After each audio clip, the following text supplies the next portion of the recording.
Ketika seluruh dunia sedang bergelut dengan kekacauan yang tercetus akibat wabak coronavirus, satu lagi virus seolah-olah memperburukkan lagi keadaan di China.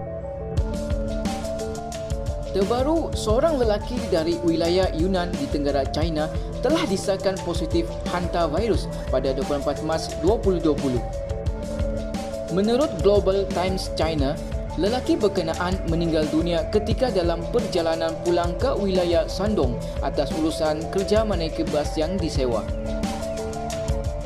32 penumpang yang lain dalam bas terbabit diuji untuk mengasan virus ini.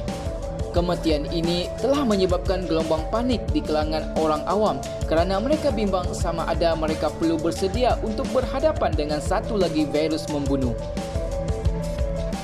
Berita mengenai hantavirus ini muncul pada masa yang sangat kritikal ketika saintis dan pakar perubatan di seluruh dunia berlumba-lumba untuk mencari penawar COVID-19. Namun begitu, kita mungkin tidak perlu bimbang tentang virus ini. Menurut Pusat Penyakit dan Pencegahan Penyakit CDC, hantavirus adalah keluarga virus yang tersebar terutamanya oleh tikus dan boleh menyebabkan sindrom penyakit bervariasi terhadap manusia di seluruh dunia.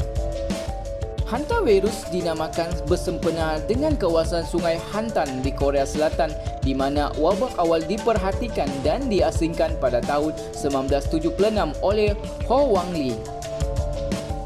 Jangkitan dengan mana-mana hantavirus boleh menyebabkan penyakit hantavirus pada manusia.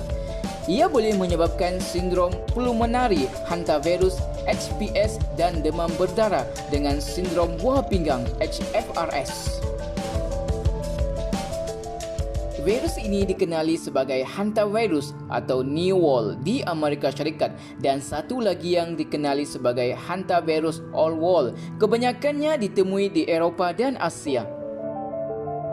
Oleh kerana terdapat jenis hantavirus yang berbeza, setiap serotip hantavirus mempunyai spesies tikus perumah tertentu.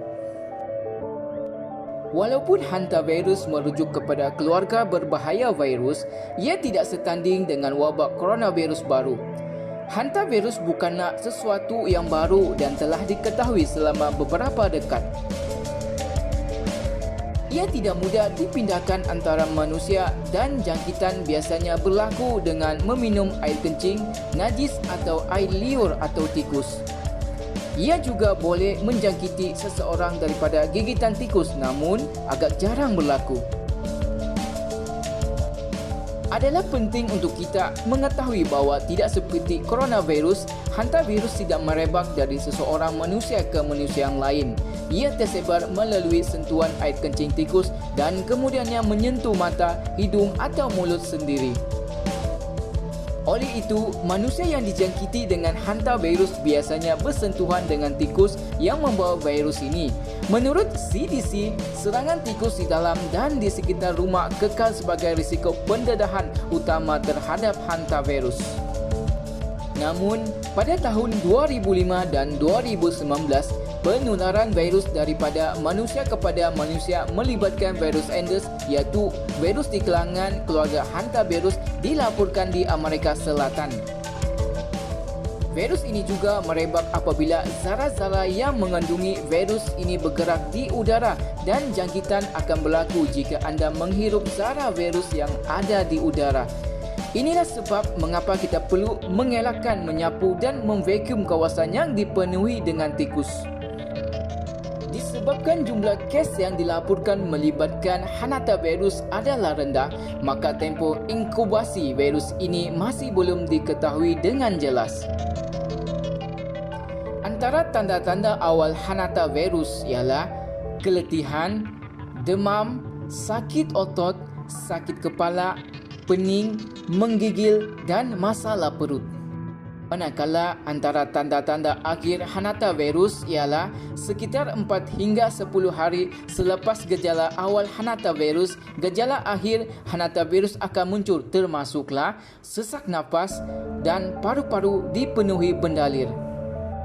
Manakala bagi pesakit yang mengalami demam hemoragik, tanda-tanda awal ialah sakit kepala, sakit belakang, sakit perut, demam, mual, menggigil, kemerahan pada muka dan mata, keradangan dan ruam. Manakala bagi tanda-tanda akhir demam hemoragik, tekanan darah rendah, kejutan akut, kebocoran vaskular, kegagalan buah pinggang akut.